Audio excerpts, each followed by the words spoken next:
Thermal stability depend करता है EH bond strength या MH कह लो, मेटल तो नहीं है यहाँ पे, element hydrogen bond strength depends upon metal hydrogen bond strength. Metal क्या है? Oxygen, sulphur, selenium, tellurium, polonium.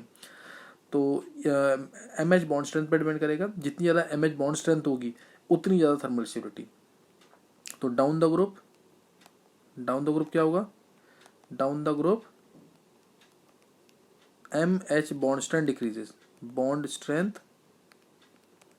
Decreases, so thermal stability decrease कर जाएगी, थर्मल स्टेबिलिटी डिक्रीजेस। और टेंडेंसी टू गिव हाइड्रोजन क्या होगा? टेंडेंसी टू गिव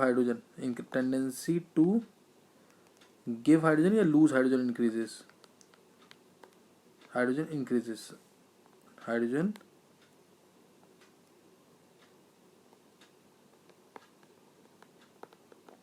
इंक्रीजेस, इसलिए reducing character बढ़ जाएगा, रिड्यूसिंग कैरेक्टर इंक्रीजेस। तो ये बातें ध्यान रखनी है। रिड्यूसिंग कैरेक्टर जो होता है पहले भी बताया हुआ है, इन्वर्सली प्रोपोर्शनल किसके होगा? थर्मल स्टेबिलिटी के। तो ये बात भूलनी नहीं बिल्कुल, ये इंपॉर्टेंट चीज़ है काफ़ी, तो इसको ध्यान रखना है। थर्मल स्टेबिलिटी और रिड्यूसिंग कैरेक्टर दोनों एक साथ डिस्कस कर लिए हैं। तो इसमें मोस्ट रिड्यूसिंग क्या है? H2PO। Most reducing will be H2PO, this is most reducing. तो ये आता है out of hydrates of group 16 which is most reducing, H2PO is most reducing. Bond angle भी हम डिस्कस कर चुके हैं इसका। बॉन्ड एंगल की बात करें तो बॉन्ड एंगल सबसे ज़्यादा H2O में, O का साइज छोटा, जो शेड पेयर इलेक्ट्रॉन्स हैं वो किसके पास होंगे? O के पास होंगे, तो रिपल्शन ज़्यादा, एंगल 104.5 डिग्री का, एंगल 104.5 डिग्री का आ जाएगा इसमें से। और अगर बात करें हम सल्फर की, तो सल्फर का साइज बढ़ गया तो बॉन्ड बड़ा हो जाएगा और बॉन्ड पेयर भी थोड़े दूर हो जाएंगे, बॉन्ड पेयर दूर हो जाएंगे तो रिपल्शन कम, एंगल सीधा 94 डिग्री का, तो एंगल सीधा आ जाएगा 94 डिग्री का, तो कम हो जाएगा।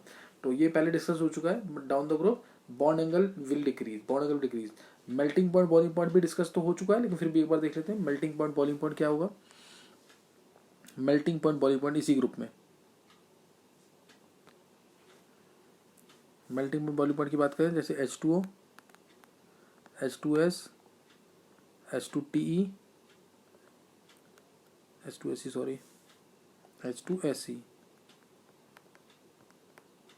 H2SE, H2TE, H2PO। तो अगर मैं बात करूं melting point, boiling point, melting point and boiling point दोनों का ऑर्डर एक जैसा ही है। नीचे जाएंगे तो साइज बढ़ेगा, नीचे जाएंगे हाइड्राइड के, साइज बढ़ेगा तो surface area will increase, surface area of hydride will increase, ये बढ़ जाएगा। तो वेंडल फोर्सेस क्या हो जाएंगे? बढ़ जाएंगे। वेंडल फोर्सेस बढ़ेंगे तो बॉइलिंग पॉइंट बढ़ना चाहिए। But in H2O there is hydrogen bonding, but in H2O इसलिए लिक्विड होता है, H2S गैस होता है, ये भी ध्यान रखना। But in H2O there is hydrogen bonding, इसी वजह से H2O लिक्विड है और H2S गैस है, क्योंकि H2O में हाइड्रोजन बॉन्डिंग है।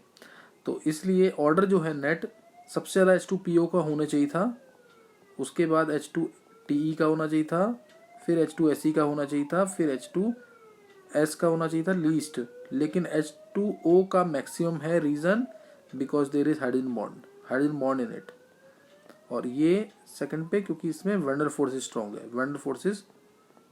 है इसके अंदर। तो ये ध्यान रखना है।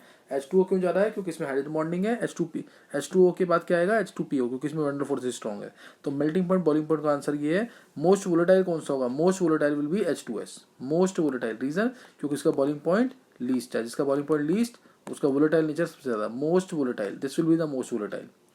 और एसिडिक स्ट्रेंथ की बात करें, एसिडिक स्ट्रेंथ इन हाइड्राइड्स की, एसिडिक स्ट्रेंथ तो वो डिपेंड करेगी वही मेटल हाइड्रोजन बॉन्ड स्ट्रेंथ पर। नीचे आने पर MH bond strength decreases, so tendency to lose hydrogen increases, tendency to lose H plus increases down the group,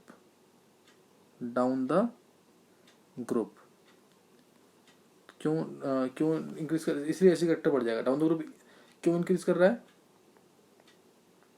down the group क्या हो रहा है?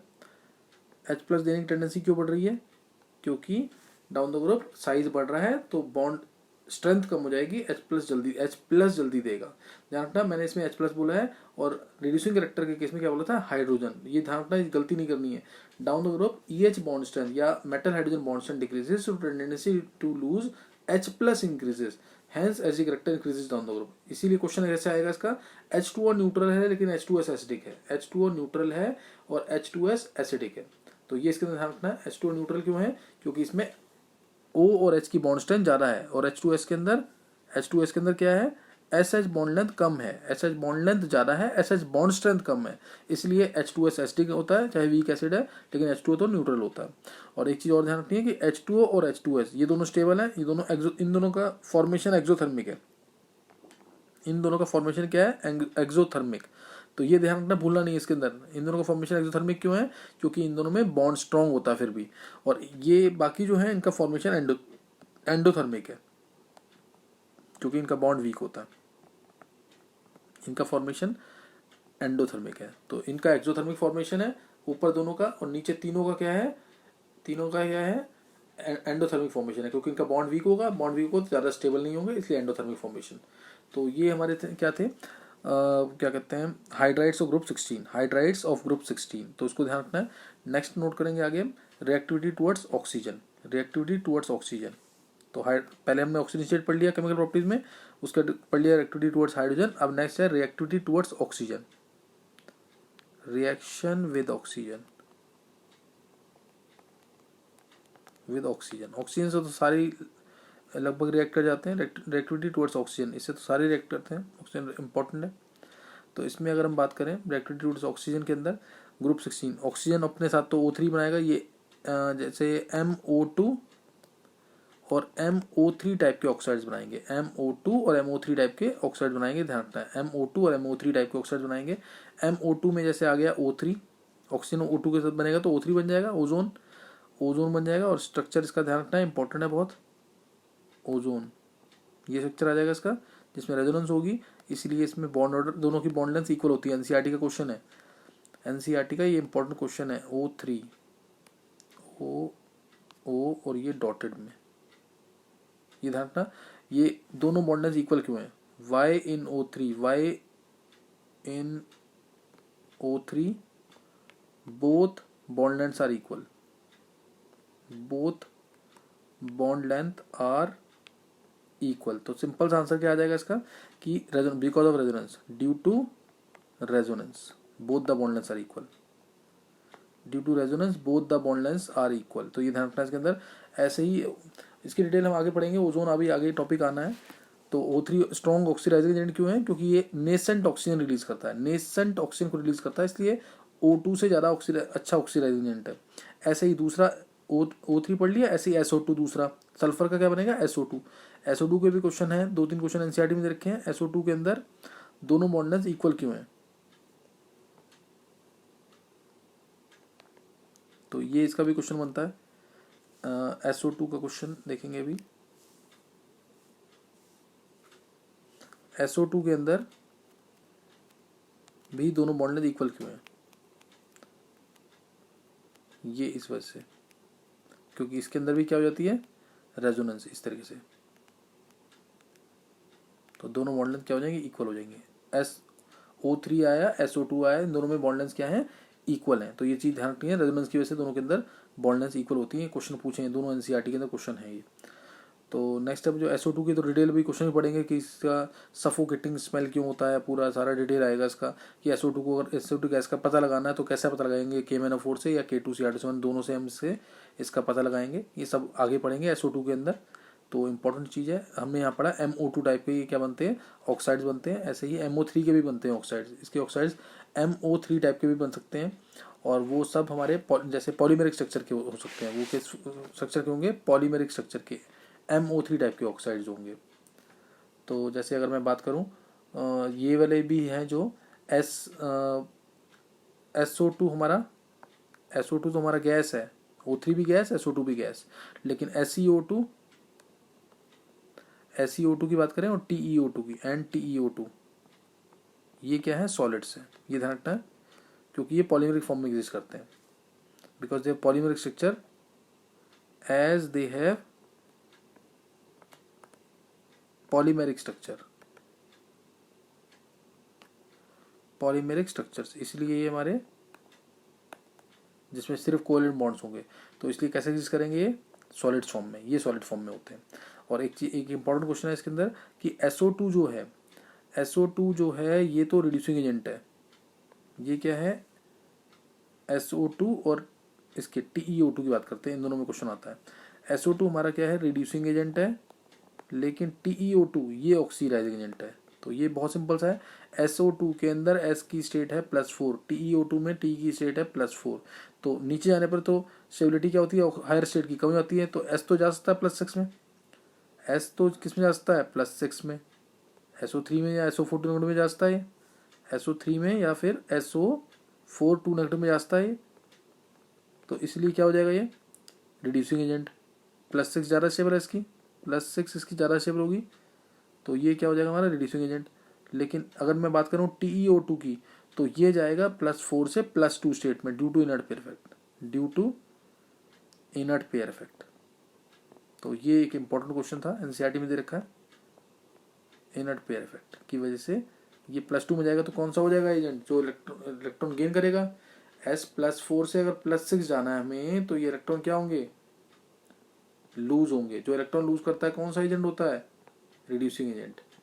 लेकिन अगर मैं बात करूं Te+4 की, Te+4 था तो ये जा रहा है Te+2 में, जब Te+2 में जाएगा, Te+4 कैसे TeO2 है ना, तो 2 इलेक्ट्रॉन गेन करेगा, तो गेन करेगा तो इसे क्या बन जाएगा ऑक्सीडाइजिंग एजेंट। तो ये इंपॉर्टेंट क्वेश्चन ध्यान रखना है, SO2 is reducing agent where TeO2 is oxidising agent.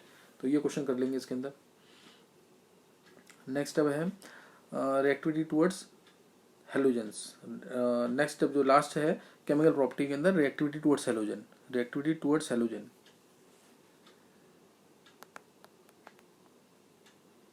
Reaction with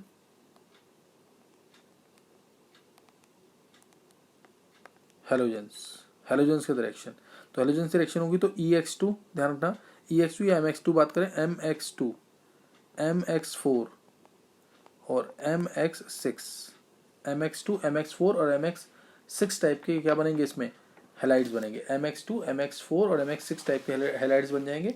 और इसमें जो फ्लोराइड्स जो होंगे, फ्लोराइड्स जो होंगे हेक्सा फ्लोराइड्स, हमेशा हेक्सा फ्लोराइड्स एक तो गैसेज होंगे, फ्लोराइड जो है वही है, मतलब SF6 बन सकता है, SCl6 नहीं बनेगा कभी भी।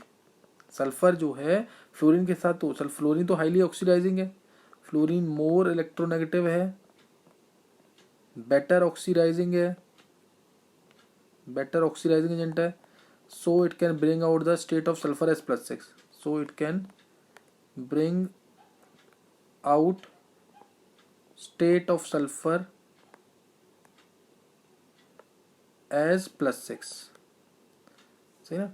दूसरा SF बॉन्ड यहाँ स्ट्रॉन्ग भी है, SF bond stronger, SF bond stronger है, लेकिन SCl, ये दूसरा पॉइंट है, ये पहला पॉइंट, दूसरा पॉइंट SF बॉन्ड स्ट्रॉन्गर और SCl बॉन्ड क्या होगा वीक होगा, ये तो वीक होगा। दूसरा इसके अंदर स्टीरिक रिपल्शन ज़्यादा होंगी, S जो है सल्फर के नॉट, ये अपने अराउंड 6 Cl को संभाल ही नहीं पाएगा, सल्फर इतना बड़ा नहीं है कि अपने अराउंड 6 Cl को संभाल सके, तो इसमें क्या होगा स्टीरिक हिंड्रेंस होगी, स्टीरिक रिपल्शन होगी, स्टीरिक रिपल्शन होगी इसके अंदर, स्टीरिक रिपल्शंस। तो फ्लोराइड्स जो है, जो फ्लोराइड्स जो है एग्जिस्ट करेंगे +6 में, only fluorides can exist in +6 state, not chlorides. तो ये एक इंपॉर्टेंट क्वेश्चन था, ध्यान रखना SF6 तो बनता है बट HCl6 नहीं बनता। तो क्या रीजन है इसका, कि एक तो SF बॉन्ड स्ट्रॉन्ग है, HCl बॉन्ड वीक है, SF बॉन्ड स्ट्रॉन्ग, F का साइज छोटा है और HCl बॉन्ड वीक है। दूसरा सल्फर जो है इतना बड़ा नहीं है कि 6 Cl को अपने अराउंड संभाल सके, तो स्टीरिक रिपल्शन ज़्यादा होंगी, इसलिए भी एग्जिस्ट नहीं करेगा। और एक और देखते हैं, सल्फर फ्लोरीन इतना इलेक्ट्रोनेगेटिव है और बेटर ऑक्सीडाइजिंग है, इसलिए सल्फर की मैक्सिमम स्टेट आसानी से लेके आ जाएगा, बट इसके इलेक्ट्रॉन्स को, सल्फर के इलेक्ट्रॉन्स को, S और P के इलेक्ट्रॉन्स को डीम एक्साइट कर सकता है फ्लोरीन, लेकिन क्लोरीन नहीं कर पाएगा। तो इसलिए ये एक इंपॉर्टेंट क्वेश्चन था, ये डिस्कस हुआ यहाँ पे। नेक्स्ट नोट करना है इसी के अंदर, फ्लोराइड्स यानी हेक्सावैलेंट स्टेट में एग्जिस्ट करते हैं, क्लोराइड नहीं एग्जिस्ट करते हैं। क्लोराइड कभी भी +6 स्टेट में नहीं आएगा, इस चीज़ को ध्यान रखना है। इसके अलावा जैसे आ गया, ये बता दिया मैंने, फ्लोराइड जितने भी हैं सब गैसेज होंगे। SF6 हो गया फ्लोराइड्स, SF6 हो गया, SEF6 हो गया, TEF6 हो गया, ये सब क्या है? गैसेज, ऑल आर गैसेज, ये सब गैसेज है। लेकिन जो अब बात करें अगर टेट्राफ्लोराइड की, SF4 तो हमारा क्या है? गैस। इसके अलावा SeF4 क्या है? SeF4 liquid. और TeF4 नीचे जा रहे हैं तो पॉलीमेरिक TeF4 ये हमारा सॉलिड है, ये सॉलिड है। Down the group tendency to form polymer increases, size बढ़ेगा, स्टीरिक रिपल्शंस कम होंगी तो पॉलीमर बन सकता है। टेंडेंसी टू फॉर्म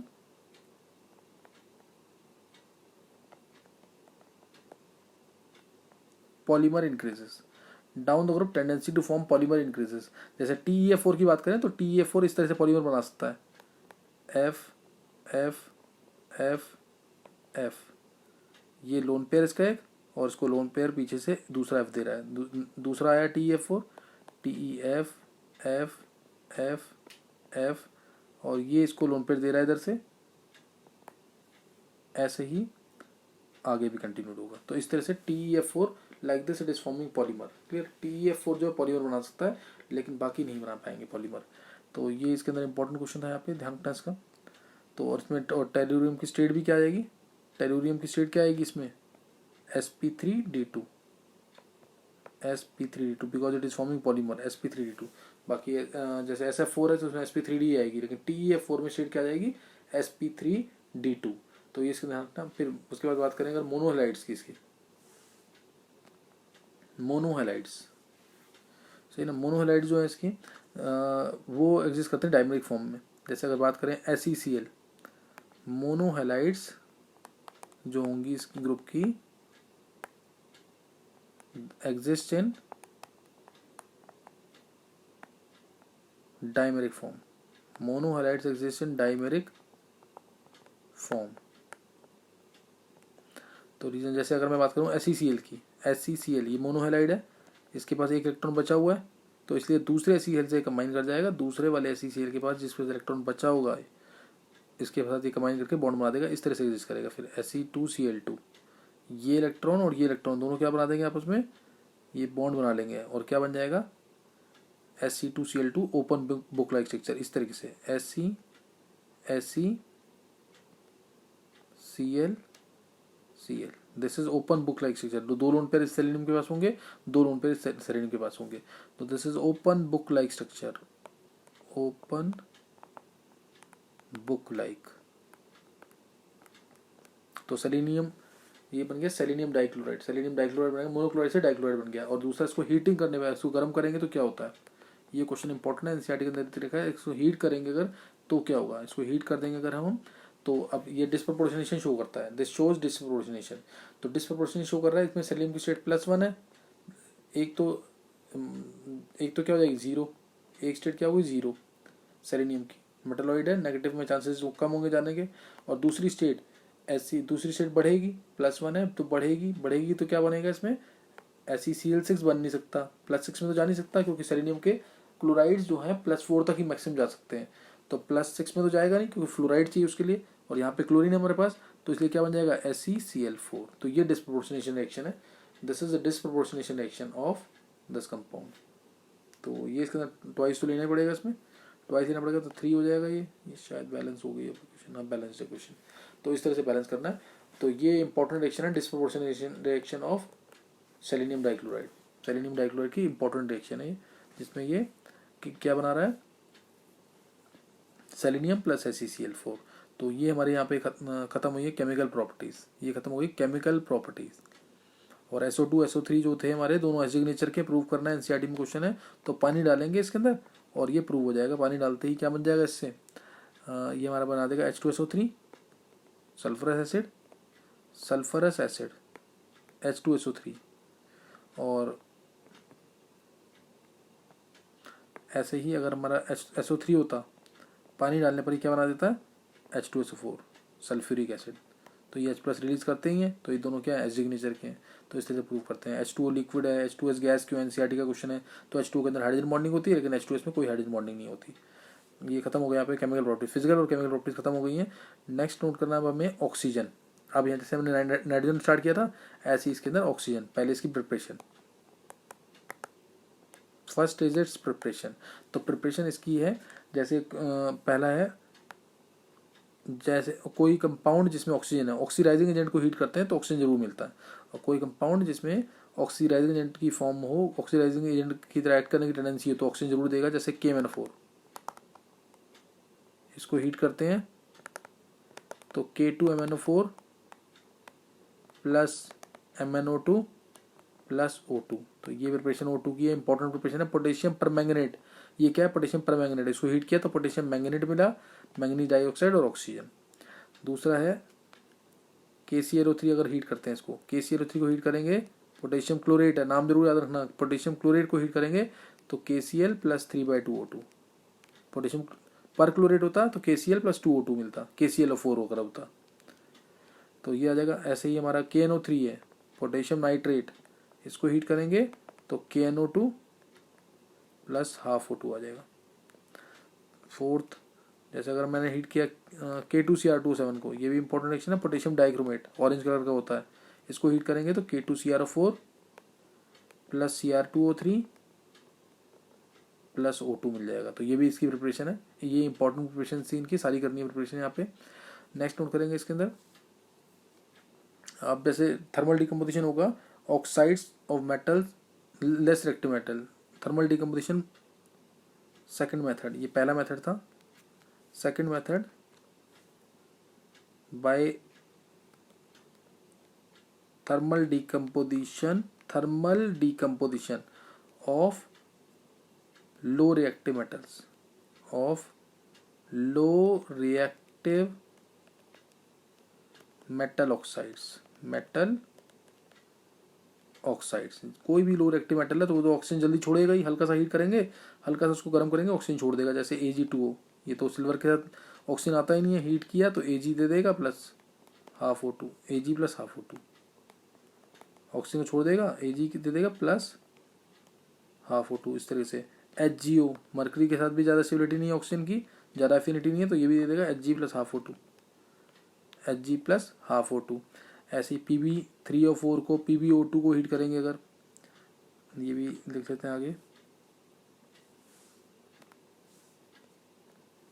Pb3O4 को हीट किया अगर, Pb3O4 को हीट करते हैं अगर, तो ये भी, ये PbO प्लस PbO2 होता है, ये होता है 2PbO प्लस PbO2, ये होता है मिक्सचर इन दोनों का। तो ये भी हीट किया इसको तो PbO दे देगा प्लस O2 दे देगा, PbO प्लस O2, बैलेंस कर लेंगे इसको, PbO प्लस O2 दे देगा। PbO क्यों मिल रहा है, PbO2 खत्म क्यों हुआ, क्योंकि Pb की स्टेट +2 की है, स्टेबल है, ये स्टेबल है PbO। Pb की +2 स्टेबल होगी इनर्ट पेयर इफेक्ट की वजह से, +4 ज़्यादा स्टेबल नहीं होगी। नेक्स्ट अगर मैं हीट करता हूँ, PbO2 को भी हीट करते हैं अगर, तो क्या मिल जाएगा, PbO ज़्यादा स्टेबल है, PbO O की तरफ इसकी एफिनिटी है तो plus half O2, PbO plus half O2। PbO2 को भी हीट करेंगे तो भी आ जाएगा। Pb2O3 को हीट करेंगे अगर, Pb2O3 भी अगर होता, Pb2O3 जो PbO प्लस PbO2 होता है, PbO प्लस PbO2, इन दोनों को, इसको भी हीट करेंगे तो PbO दे देगा, ये भी PbO प्लस हाफ O2, क्योंकि Pb की ऑक्सीजन की तरफ एफिनिटी होगी। बैलेंस कर लेंगे खुद इसको, एनसीईआरटी बुक देखकर बैलेंस खुद करना, PbO प्लस O2। तो इस तरह से ये हैवी मेटल्स थे, ये हैवी मेटल के ऑक्साइड्स है। हैवी मेटल तो नहीं कहेंगे, हायर स्टेट वाले ऑक्साइड्स, कुछ रिएक्टिव मेटल के ऑक्साइड्स हायर स्टेट वाले ऑक्साइड्स थे, इनको हीट करते हैं तो भी हमें O2 मिल जाता है। फिर इसके अलावा हम H2O2 को अगर हीट कर लें, थर्ड मेथड, ये एनसीईआरटी में सारे दे रखे हैं ब्लॉक वगैरह में बनाकर, H2O2 को हीट करें, इस पर तो हल्की सी भी लाइट पड़ेगी या कोई भी इम्प्योरिटी आ जाएगी इसके अंदर, तो ये टूट करके क्या दे देगा, H2O, लाइट आ जाए, डस्ट आ जाए तो ये तो आसानी से टूट जाता है, और क्या दे देगा, ऑक्सीजन गैस। तो इस तरह से ऑक्सीजन गैस की प्रिपरेशन होती है। लेकिन अगर हमें सपोज अगर इंडस्ट्रियल प्रिपरेशन करनी है इसकी, CuO, इवन CuO एक मिस हो गया था ऊपर, CuO को हीट करते हैं हाई टेम्परेचर पे, ब्लैक कलर का होता है ये, ब्लैक सॉलिड है CuO, CuO क्या है, ब्लैक सॉलिड। इसको हीट करते हैं तो Cu2O मिल जाएगा, Cu2O मिल जाएगा और साथ में O2,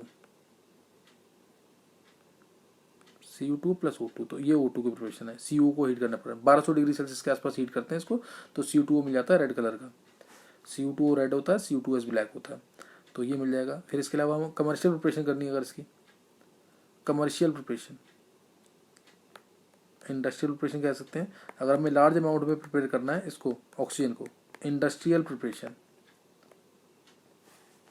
अगर इंडस्ट्रियल प्रिपरेशन करनी है तो उसके लिए हम क्या करेंगे, एयर को लिक्विफाई कर, ये पहले भी बताया हुआ है, जैसे नाइट्रोजन की थी, एयर का लिक्विफेक्शन करेंगे, एयर का लिक्विफेक्शन करेंगे, फिर इसका फ्रैक्शनल डिस्टिलेशन करेंगे, तो N2 का बॉइलिंग पॉइंट कम होता है, डिस्टिल्स आउट फर्स्ट। N2 का बॉइलिंग पॉइंट 77 केल्विन होता है, डिस्टिल्स आउट फर्स्ट, और फिर उसके बाद ऑक्सीजन मिल जाएगा। तो N2 और O2 को लार्ज क्वांटिटी में प्रिपेयर करना है, N2 और O2 को लार्ज क्वांटिटी में प्रिपेयर करना है, तो हम एयर का लिक्विफिकेशन करेंगे, फिर इसका फ्रैक्शनल डिस्टिलेशन करेंगे, तो N2 पहले मिल जाएगी, 77 केल्विन बॉइलिंग पॉइंट है, फिर O2 तो पता ही हमें मिल जाएगी जो 90 केल्विन बॉइलिंग पॉइंट पे है। और CO2 गैस को हम बेस से वैसे ही एब्जॉर्ब करा सकते हैं, CO2 गैस को KOH या NaOH ये बेस एब्जॉर्ब कर सकते हैं। तो ये यहाँ पे इंपॉर्टेंट चीज़ बताइए, नोट कर लेंगे इसको। और उसके बाद अब हमारे पास है, और दूसरा इलेक्ट्रोलिसिस वाटर का करें तो भी मिल जाएगा। लार्ज स्केल में अगर हमें ऑक्सीजन चाहिए तो उसमें भी हम H2O का इलेक्ट्रोलिसिस कर देंगे, करंट पास करेंगे इसके अंदर, इलेक्ट्रिक करंट पास करेंगे, इलेक्ट्रोलिसिस करेंगे इसका, तो H2 प्लस हाफ O2 मिल जाएगा। तो इस तरह से भी ऑक्सीजन को हम प्रिपेयर कर सकते हैं बाय इलेक्ट्रोलिसिस। ये सारे मेथड हैं ऑक्सीजन को प्रिपेयर करने के लिए। प्रॉपर्टीज ऑक्सीजन की, कलरलेस और ऑर्डरलेस गैस है, पता है एटमॉस्फेयर प्रेजेंट है, कलरलेस होती है और ऑर्डरलेस, कोई स्मेल नहीं है इसकी, कलरलेस एंड ऑर्डरलेस। और O2 गैस की अगर फॉर्म में है, ध्यान देना, O2 गैस है तो कलरलेस, और O2 अगर हमारा लिक्विड में कन्वर्ट होगा तो pale blue, light blue, pale blue colour, और अगर सॉलिड में आ जाएगा ये, सॉलिड में, तो डार्क ब्लू हो जाएगा, dark blue solid, dark blue हो जाएगा सॉलिड फॉर्म में। तो ये भी कलर्स आ जाते हैं, ये भी ध्यान रखना। और O2 हमारा पैरामैग्नेटिक होता है, पानी में बहुत कम सॉल्युबल है, लेकिन जितना भी सॉल्युबल है उतना काफ़ी है मैरीन लाइफ को सस्टेन करने के लिए। ध्यान रखना, ये सॉल्यूशन में डिस्कस किया था, aquatic life is more comfortable in winter than in summer, क्योंकि विंटर में टेम्परेचर कम, तो पानी में ऑक्सीजन डिजॉल्व ज़्यादा हो जाएगा और ज़्यादा वो सॉल्युबल होगा, तो फिर मैरीन लाइफ के लिए, सी के एनिमल्स के लिए, मैरीन लाइफ के लिए काफ़ी कंफर्टेबल रहेगा। तो ये ध्यान रखना, इसके अंदर पानी में सॉल्युबिलिटी कम है, लेकिन जितना भी सॉल्युबल है उतना मैरीन लाइफ को सस्टेन करने के लिए सफिशेंट है। तो ये एक पॉइंट ध्यान रखना है इसके अंदर। नेक्स्ट इसके अंदर आ जाता है, जैसे रिएक्शन अगर करें मेटल्स के साथ, मेटल्स के साथ रिएक्शन करता है, प्रॉपर्टीज के अंदर ही कर सकते हैं इसको। जैसे Al के साथ O2 रिएक्ट करेगा तो Al2O3 बन गया, Li के साथ रिएक्ट करेगा तो Li2O बन जाएगा। तो ये सारी रिएक्शन, बहुत सारी रिएक्शन है, P4 के साथ रिएक्ट करेगा, सब पढ़ा हुआ हमने ये, तो P2O5 बन जाएगा या P4O10 बन जाएगा, ये इंपॉर्टेंट है इसके अंदर। तो ये इसकी क्या कहते हैं, केमिकल रिएक्शंस जो हमें आनी चाहिए, पढ़ी होनी चाहिए सारी की सारी। नेक्स्ट नोट कर लेंगे इसके अंदर यूजेस। अब नेक्स्ट लास्ट टॉपिक जो है इसका यूजेस का है, यूजेस नोट कर लेंगे। और डाई ऑक्सीजन पैरामैग्नेटिक होता है, ये ध्यान रखना है। सल्फर भी paramagnetic, S2 sulphur in vapour state shows paramagnetic, important question है। और यूजेस इसके नोट कर लेंगे एक बार। यूजेस रेस्पिरेशन के लिए तो होता ही, हमें यूज़ करते ही हैं रेस्पिरेशन के लिए। दूसरा हमारा इसका यूज़ है, क्या कहते हैं, ऑक्सी एसिटिलीन वेल्डिंग में, ऑक्सी एसिटिलीन वेल्डिंग में इसका यूज़ होता है। ऑक्सी एसिटिलीन वेल्डिंग के अंदर इसमें ऑक्सीजन का एक सिलेंडर होता है, छोटा सा टॉर्च होती है, ऑक्सीजन होता है एक के अंदर CaC2, ये CaCO2 है, CaC2 है यहाँ पे, सपोज ऑक्सीजन लिक्विड फॉर्म में, ये यहाँ से CaC2 से मिलेगा हमें C2H2 हाइड्रोलाइज होके, एसिटिलीन गैस मिलेगी, यहाँ से O2 आएगा इसके पास, और ये दो रिएक्ट करके ऑक्सी एसिटिलीन बन जाएगी। ऑक्सीजन आएगी ना लिक्विड फॉर्म में, तो ये ऑक्सी एसिटिलीन बन जाएगा, ऑक्सी एसिटिलीन। ये हमारा यूज़ होता है वेल्डिंग वगैरह पर्पज़ के लिए, तो ये वहाँ यूज़ हो जाएगा। इसके अलावा ऑक्सीजन के जो सिलेंडर्स हैं वाइडली यूज़ होते हैं हॉस्पिटल्स के अंदर, oxygen cylinders use in hospitals. इसके अलावा और N2+H4 ये इंपॉर्टेंट है, ये हाइड्राजीन होता है, रॉकेट फ्यूल कहते हैं इसको, हाइड्राजीन, ये रॉकेट फ्यूल है। O2 से कंबाइन करके क्या बनाता है, O2 के साथ कंबाइन करके बना देगा NO जो कि प्राइमरी पोल्यूटेंट भी कहते हैं हम इसको। NO बनेगा और साथ में H2O, जैसे NH3 + O2 से बनता है। तो NO बन गया। ये NO जो है ओजोन लेयर को डिप्लीट कर रहा है। कैसे डिप्लीट कर रहा है?